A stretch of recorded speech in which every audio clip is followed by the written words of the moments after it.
3 months after my neighbor told me part of my yard belonged to him.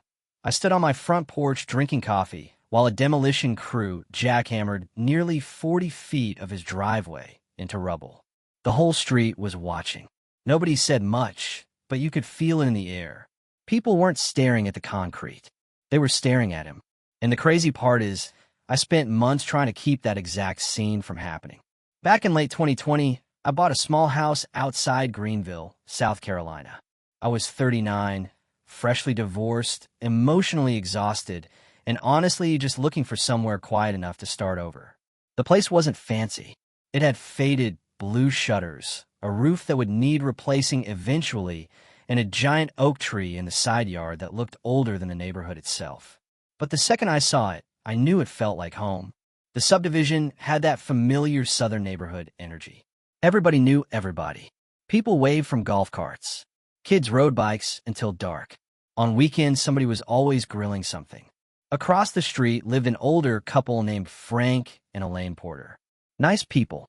The kind who brought cookies over during your first week and somehow knew the names of every dog within a 3-block radius.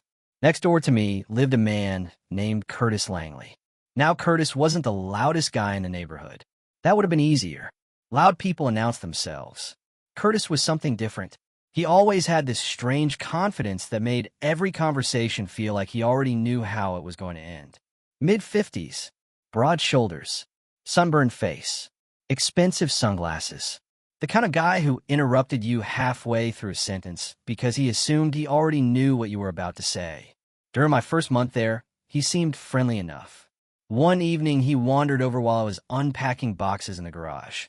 He handed me a beer, leaned against my truck, and nodded toward the strip of grass running between our properties. You probably won't do much with that side yard anyway. I laughed. He didn't. I remember looking at him, waiting for the punchline. None came. At the time, I brushed it off. People say weird things. Life moved on. A few weeks later, I started noticing something odd. Curtis's driveway curved strangely near the back of the lots. At first glance, it looked normal, but once you paid attention to it, the concrete seemed to drift farther and farther toward my property. I didn't think much about it. Not yet. Then one Saturday morning, I walked outside and found a little orange marker flag stuck in the grass near the edge of my yard. No note, no explanation, just a flag. I looked across the street and saw Curtis sitting on his porch drinking coffee. He raised 2 fingers and gave me a little wave. I pulled the flag out and tossed it in the trash. Something about the whole thing bothered me. Not enough to start a fight, just enough to make me uneasy, like somebody testing a door to see if it was locked. The truth is, I probably would have ignored every warning sign if it hadn't been for one simple project. A fence. The following spring, I decided to install a privacy fence along the side yard. Nothing dramatic, just enough space for my dog to run around without feeling like we were living in a fishbowl. And because I wanted everything done correctly, I hired a surveyor before construction started. That decision ended up changing everything, because 3 days later, a surveyor named Nate Walker knocked on my front door, carrying a rolled-up map under his arm and a look on his face that told me something was very, very wrong. Nate stepped into my kitchen, unrolled the survey across the table, and for a few seconds neither of us said anything. He just tapped the map with one finger and let me look at it myself. At first, I didn't understand what I was seeing. Then it clicked. I looked up at him, looked back down at the map, then back at him again. You're kidding. Nate shook his head. Nope. Turns out Curtis's driveway wasn't close to the property line. It wasn't even near the property line. In some places, it crossed more than 6 feet onto my lot and stayed there for nearly 40 feet straight. Concrete, landscaping stones, solar lights, part of a decorative flower bed. All of it sitting on land that legally belonged to me. I remember standing there with my hands on my hips, staring out the kitchen window toward that driveway, trying to make sense of it. Because this wasn't some tiny measurement error. This wasn't a surveyor arguing over inches. This was an entire section of somebody else's property permanently absorbed into his. Nate folded his arms. You'd be surprised how often this happens. Accident. He gave a little shrug. Sometimes. The pause afterwards said everything. Driving to work the next day, all those weird little moments started replaying in my head. The comment about my side yard. The orange flag. The way Curtis always parked his truck angled toward that strip of land. Suddenly, none of it felt random anymore. It felt intentional. Still, I didn't want a war. I'd spent enough years dealing with conflict. My divorce had taught me that winning arguments usually came with a bill nobody talked about. So that evening, I grabbed a copy of the survey and walked over to Curtis's house. I honestly believed we could handle it like adults. That illusion lasted about 90 seconds. Curtis answered the door, wearing cargo shorts and a faded fishing shirt. I held up the survey. "Hey, I think we found a property line issue." He barely glanced at the papers. "What issue?" I spread the map across the hood of his truck and pointed directly at the highlighted section. According to the survey, the county records, and every measurement Nate had taken, part of his driveway sat squarely on my land. Curtis looked at the map for maybe 2 seconds. Then he laughed. Not nervous laughter. Dismissive laughter. The kind people use when they think a conversation is beneath them. Survey's wrong. Just like that. Case closed. At least in his mind. I blinked. Nate's licensed. Doesn't matter. He pulled county records. Records are wrong. I remember staring at him, thinking this man had somehow managed to invalidate an entire property system in under 10 seconds. Then he delivered what was clearly his real argument. That driveway's been there 16 years. There it was. Not law, not ownership. Time. In Curtis's world, if he got away with something long enough, it became his. I told him I wasn't looking for trouble. I just needed the encroachment fixed before building the fence. For a moment, his smile disappeared. He leaned closer. "You know how neighborhoods stay peaceful?" I already knew I wasn't going to like the answer. People stop obsessing over a few feet of dirt. Then he folded the survey in half and shoved it back into my chest. Not hard enough to start a fight, just hard enough to make a point. I walked home feeling something shift inside me. Disappointment. That's what it was. Not anger. Disappointment. Because now I knew exactly what kind of person I was dealing with. Over the next several weeks, things got strange. Curtis started parking farther into the disputed area. One morning, his trash cans appeared right on top of the survey line. Another night, I looked outside around midnight after hearing my dog bark. Curtis was standing near the edge of the driveway talking with 2 men I didn't recognize. The second he noticed me watching, he smiled and waved. That smile bothered me more than if he'd yelled. Then the rumors started. One afternoon, Elaine Porter stopped me while I was checking the mailbox. She looked uncomfortable, the way people do when they're carrying information they didn't ask for. "Just so you know," she said carefully, "Curtis is telling folks you're trying to sue him." I laughed. Actually laughed. Because it sounded ridiculous. "I'm not suing anybody. That's not what he's saying." Of course it wasn't. I was the newcomer. Curtis had lived there almost 20 years. People naturally believed familiar faces. That's how communities work. The truth usually arrives slower than gossip. Still, I kept trying to handle things the right way. I mailed him a formal notice. Certified delivery. Survey attached. Photographs attached. A 60-day timeline. I even included contact information for local contractors who could remove the concrete. Looking back, I practically gift-wrapped the solution for him. All he had to do was act reasonably. 3 days after signing for the letter, he showed up at my front door. Not knocking. Pounding. The kind of pounding that instantly tells you this won't be a pleasant conversation. When I opened the door, Curtis stepped halfway into the doorway without being invited. His face was already red. "You filed paperwork against me?" "No. I sent notice." "Same thing. It's part of the process." He laughed, but there wasn't any humor in it. "You know what your problem is?" I stayed quiet. People like Curtis usually answer their own questions. "You think paper matters more than people." I could smell whiskey on his breath. It wasn't even 4 in the afternoon. I told him calmly that if he wanted to discuss the issue, we could talk outside. Otherwise, he needed to leave. For a second, something changed behind his eyes. The friendly neighbor act disappeared. The fake smiles disappeared. The performance was over. He stepped closer, close enough that I could see the broken blood vessels around his nose. Then he lowered his voice, and somehow that felt more threatening than yelling. "That strip of land has been mine longer than you've lived here." I didn't answer. He nodded slowly. "As far as everybody around here is concerned, it still is." Then he turned around and walked away. No shouting. No slamming doors. Just absolute confidence.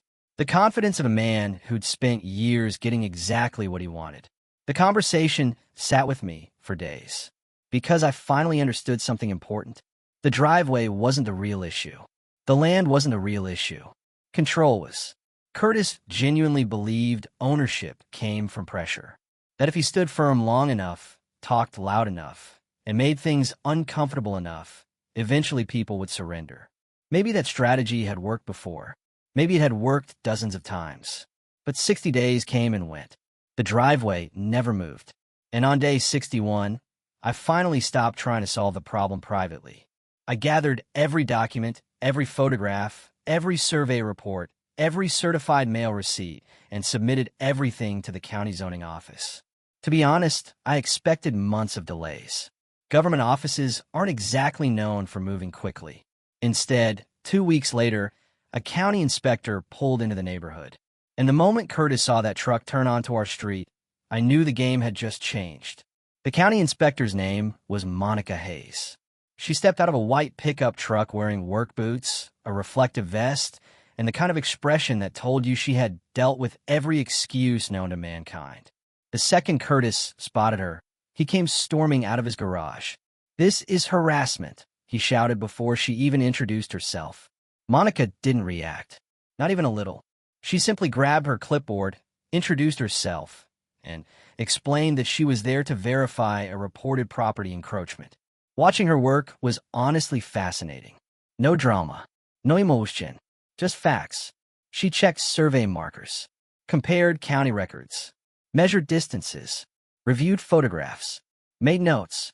Meanwhile, Curtis followed her around like an angry shadow. "The records are wrong." No response. "The survey's wrong." No response. The previous owner agreed to it. That finally got Monica's attention. She looked up from her clipboard. "Do you have documentation showing a transfer of property rights, an easement, or a legal agreement?" The silence that followed felt strangely loud. Because for the first time since I'd met him, Curtis didn't have an answer. He opened his mouth, closed it, looked away, then started talking about something completely different. And right there, standing in the middle of the driveway, I watched certainty leave his face. Not anger, not arrogance, certainty. A couple hours later, Monica finished her measurements and walked back toward us. Curtis crossed his arms. I could practically see him preparing another speech. She never gave him the opportunity. "The encroachment has been confirmed." That's all she said. One sentence, one simple sentence. And somehow, it carried the weight of a freight train. Curtis immediately launched into accusations. The county was wrong. The surveyor was wrong. The measurements were manipulated. The entire system was unfair. Monica listened for about 15 seconds before handing him an official correction notice. Then she explained the compliance deadline and the daily penalties that would begin if the encroachment remained. After she drove away, the neighborhood felt strangely quiet. Curtis stood alone in the middle of his driveway, staring at the paperwork. The wind moved through the trees. Nobody spoke. For the first time in months, he looked small. 3 weeks later, on a humid Tuesday morning, I woke up to the sound of jackhammers. At first, I thought construction was happening somewhere down the street. Then I pulled back the kitchen curtains. And there they were. 2 construction trucks, an equipment trailer, 3 workers unloading demolition tools. Orange paint marked the exact section of driveway that crossed onto my property. I stood there holding a coffee mug, staring through the window. For a second, I honestly couldn't believe it was happening. After months of arguments, rumors, intimidation, and paperwork, reality had finally arrived. Curtis was already outside, arms crossed, jaw clenched, sunglasses on. He looked like a man attending his own funeral. One of the workers asked him something. Curtis barely responded. Then the first jackhammer hit the concrete. The sound echoed across the neighborhood. Sharp, violent, final. Chunks of driveway began cracking apart, piece by piece, section by section. Every few minutes, another slab broke loose and disappeared into a dump trailer. And like clockwork, neighbors began emerging from their houses. Garage doors opened. Curtains moved. People suddenly found reasons to be outside. Frank Porter spent 20 minutes checking a mailbox that clearly didn't require 20 minutes of inspection. Elaine watered the same flower bed for nearly an hour. Nobody wanted to miss the show. The thing that surprised me most was how little satisfaction I actually felt. I thought I'd be celebrating. Instead, I mostly felt exhausted. Months of stress were finally draining out of my system. At one point, Curtis looked directly at me from across the property line. The anger in his eyes was obvious, but underneath it was something else. Embarrassment. That's what this had become. Public proof. For months, he had controlled the story. He told people I was difficult. He told people I was causing problems. He told people I care more about paperwork than neighbors. But now there was no story left to control. The concrete itself was telling the truth. Around noon, one of the workers uncovered an old property marker buried beneath dirt and roots. The guy laughed. Well, I'll be damned. Survey was dead on. The crew chuckled. Curtis didn't. His face turned a shade of red I didn't think was medically possible. Just do the job, he snapped. Nobody answered. They simply kept working. By late afternoon, nearly 40 feet of broken concrete had been hauled away. What remained was a long dirt trench running beside my yard. For the first time since moving there, I could actually see where my property ended and his began. And I know that sounds silly, but standing there looking at that boundary felt strangely emotional. Because boundaries aren't really about dirt. They're about respect. A few days later, Elaine stopped by with a loaf of banana bread. Apparently, that's how suburban neighborhoods process major events. We sat at my kitchen table and talked for a while. Eventually, she admitted something that explained everything. Curtis had done similar things before. Nothing quite this dramatic, but close. Expanding landscaping, moving decorative stones, pushing boundaries little by little over the years. He always counted on people avoiding conflict, she told me. And suddenly everything made sense. This wasn't some misunderstanding. It was a pattern, a strategy, a lifetime of small victories built on the assumption that nobody would challenge him. The following month, a paving crew returned and rebuilt the edge of his driveway. Perfectly straight, perfectly legal. Not 1 inch crossed the line. We barely spoke after that. The jokes stopped. The comments stopped. The intimidation stopped. Sometimes I catch him looking at the privacy fence I eventually built along the property line. Not angry exactly, just resentful, like he still couldn't believe somebody had finally told him no. And honestly, that's the lesson that stayed with me long after the concrete was gone.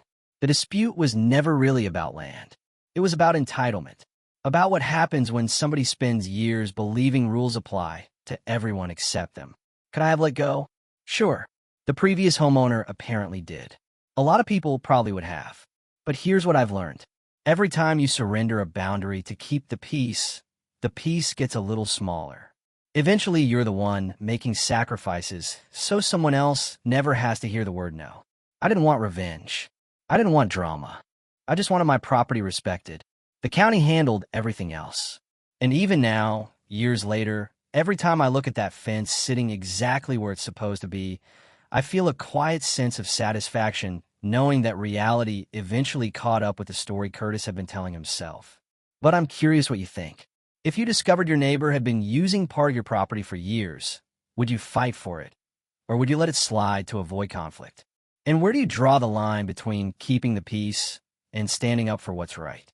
Drop your thoughts in the comments below, because these neighborhood disputes always seem to divide people right down the middle. If you enjoyed this story, don't forget to like the video, subscribe to the channel, and share it with someone who has that one neighbor everybody secretly talks about, but nobody wants to confront. Trust me, every neighborhood has one.